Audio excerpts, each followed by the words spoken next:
¿Te imaginas a una persona que toma, anda por las calles harapiento, sucio, desaliñado, entrando en lugares de mala muerte y rodeado de gente mala y prostitutas?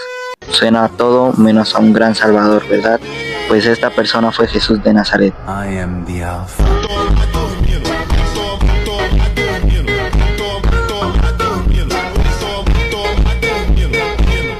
Uno de los personajes con el fandom más tóxico de todos, más tóxicos y obsesionados que las ARMYs. ¡Army! ¡Griten conmigo! Y en su tiempo estaba más cercano de ser considerado un loquito del centro que el hijo unigénito del Todopoderoso. Y en la actualidad sería igualmente juzgado y perseguido por las mismas personas que hoy adoran su nombre, ya que él fue una persona bastante rebelde y con ideas que contrastaban completamente con las leyes ya establecidas de ese tiempo. Y es que, a ver, pongámonos en situación.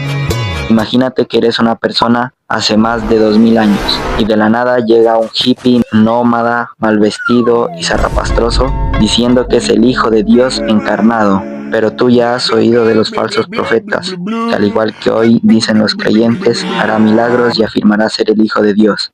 Además que este Salvador se rodea de gente mala, asesinos, ladrones, prostitutas y toda clase de maleantes. Y por otro lado bebe y asiste a toda clase de fiestas. Y para adentrarnos un poco más en el tema debemos conocer más sobre la vida de Jesús el Nazareno.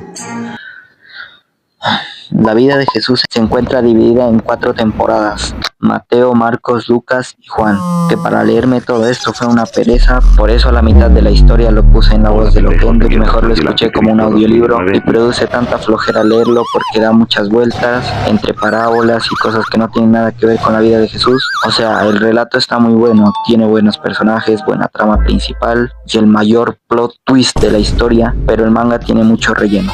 Aparte del relleno, la historia es muy buena. Recomiendo las adaptaciones live action, que aunque estas sacrifican un poco la historia del libro y no la cuentan tal cual porque recortan algunas cosas para que no se haga tan extenso, pero aún así tiene toda la esencia del libro y créeme que no te estarás perdiendo de nada si la ves en lugar de leerlo. Ya si tú quieres leerlo, pues ya sabes en qué evangelio se encuentra esta historia.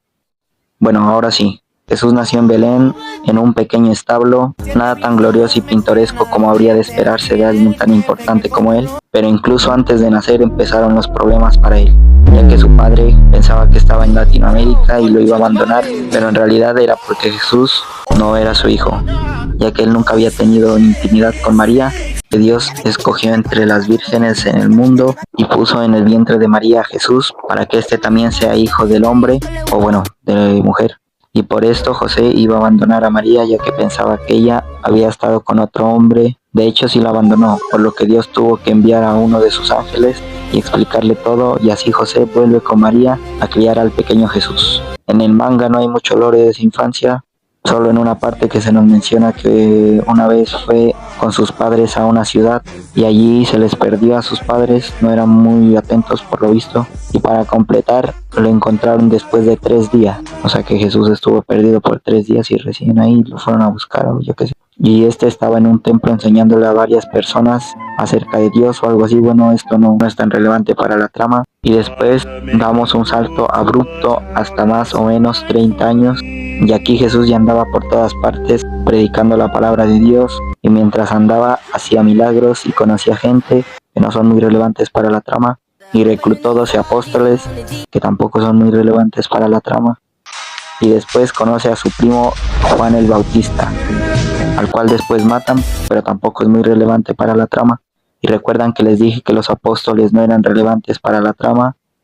Mentí, pues ninguno es relevante para que la trama avance hasta que llega el Judas Iscariote, quien va a entregar a Jesús, pero esto pasa más adelante. Por lo pronto Jesús se encuentra en su gira con sus apóstoles y una prostituta, no es broma, una prostituta va con ellos.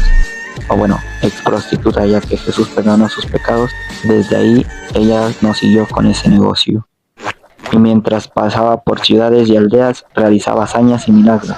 Dentro de los más conocidos y recordados están el haberle devuelto la vista a un ciego de nacimiento, cogiendo barro del suelo, bueno, tierra, y le escupe y se le echan los ojos al ciego, que bueno, me daría asco, pero poniéndolo en perspectiva, si yo estuviera ciego y alguien viene y me echa barro con saliva en los ojos y después de esto empiezo a ver, no me importaría, la verdad.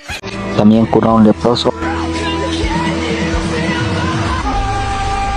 curó a una señora que solo tocó su manto, convirtió el agua en vino, multiplicó el pan y los peces, como dice Maduro. Los penes. Resucitó a Lázaro y caminó sobre las aguas. Hizo muchas cosas más, por ejemplo lo de los peces lo hizo otra vez y resucitó a otras 2 personas antes de Lázaro. Pero bueno, eso ya es más conocido por el fandom, yo solo menciono aquí lo más conocido por todos. Bueno, su vida transcurre entre milagros, giras, famas y vino, hasta que un fatídico día es entregado por Judas Iscariote por 30 monedas de plata. Pausa aquí, ya que hay mucha gente que ignora que dentro de la boy band había otro Judas, pero no hay que tirarle hate, él era bueno. Bueno, siguiendo, este Judas, alias el Cacas, lo entrega a quienes lo querían capturar, que eran los judíos. Te juzgamos mal, tú nunca fuiste el malo, el villano de una historia mal contada, de verdad. Debería existir un crossover en el que Jesús haga alianza con Hitler y mate a todos los judíos. Es broma. Los judíos querían capturar a Jesús ya que no encajaba con la idea que ellos tenían del Salvador, ya que ellos esperaban a alguien que anduviera solo con los buenos y repudiara a los malos, como ellos lo hacían. Pero aquí Jesús les explica una cosa que tiene todo el sentido del mundo, pero los judíos, cegados por su arrogancia y aires de superioridad, no entendieron.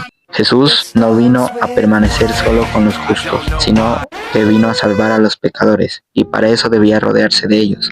O si no, ¿de qué otra manera les va a hablar de Dios y hacer que se arrepientan de sus pecados? Y por todo esto es que digo lo del principio del video, porque los seguidores de hoy en día no son tan diferentes de los que perseguían a Jesús en la antigüedad, ya que si vieran en la actualidad a un Salvador haciendo los milagros que él hacía y afirmando ser el Hijo de Dios, sería tomado por un falso profeta e igualmente juzgado, y no solo por ser tomado como falso profeta, sino también por andar en lugares de mala muerte, bebiendo, rodeado de borrachos, prostitutas, ladrones y asesinos. Aunque hay que aclarar que Jesús nunca bebió hasta embriagarse, Jesús lo hacía con el fin de evangelizarlos.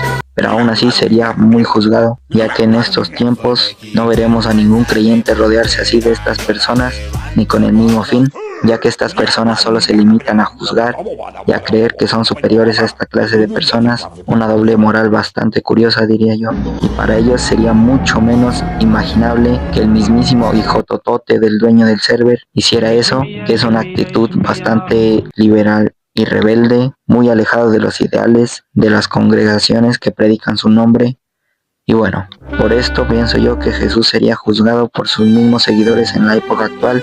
Y para finalizar con la historia de Jesús, este es llevado por sus captores frente a Poncio Pilatos para que sea castigado, y como que medio no le quería hacer nada porque no lo encontraba culpable de nada, así que decide azotarlo y dejarlo libre, pero por la presión del pueblo termina mandándolo a crucificar, y Jesús no hace nada. Es el verdadero, no tienes enemigos. Le matan al primo, no hace nada. Lo traiciona a uno de sus discípulos y no hace nada. Lo mandan a matar a él y no hace nada. Definitivamente es ese.